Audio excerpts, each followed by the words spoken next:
Kaixo, ongi etorria. Guk aztertuko ditugu batez ere poliedro ganbilak.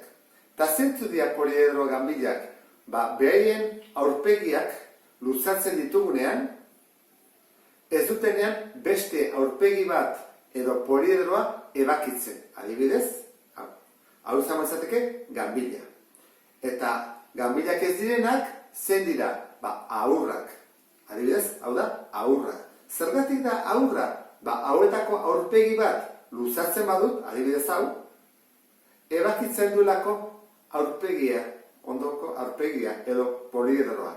Horran, hau izango izateke ahurra, hau ganbila, hau ze izango litzake? Ahurra ere bai, ebakitzen duelako. Ikusten tarteak ditu. Poliedro hau, adibidez, ganbila ez da, ahurra da. Zergatik aurpegiak jarraitzen badu, poliedroa ebakitzen duelako. Eta beste hau ere bai, ahurra da. Bitartean hau ganbila da. Zergatik bere aurpegiak luzatzen baditut, poliedroan ez duelako ebakitzen. Eta hau adibidez ere bai, poliedroa da eta ganbila.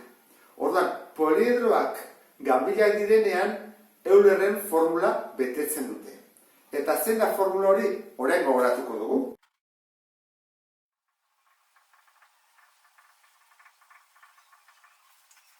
Goazen konprobatzea Eulerren teorema. Zenbat aurpegi ditu? 1, 2, eta alboan beste 3, 5. Zenbat erpin ditu? Goian, 1, 2, 3. Tabean, 1, 2, 3, 3 eta 3, 6. Ertzak, 1, 2, 3 goian, 1, 2, 3 behan, eta goiti bera, beste 3. 3 eta 3 eta 3, 9. Gehi 2. Betetzen du, 11. Berdin, 11. Bai, bete du. Bestea ikusiko dugu. Zenbat aurpegi ditu, behan 1 eta albotan 4. Beraz, baita ere, 5 aurpegi ditu. Erpinak, goian 1 eta behan 1, 2, 3, 4, 5.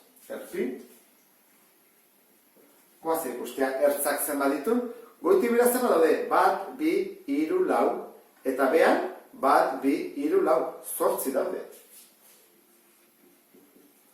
10, berdin 10. Baitere, betetzen du. Orduan, ikusten duzun bezala, poliedroa ganbila baldin bada, Eulerren teorema betetzen da. Beste bat arte, agur.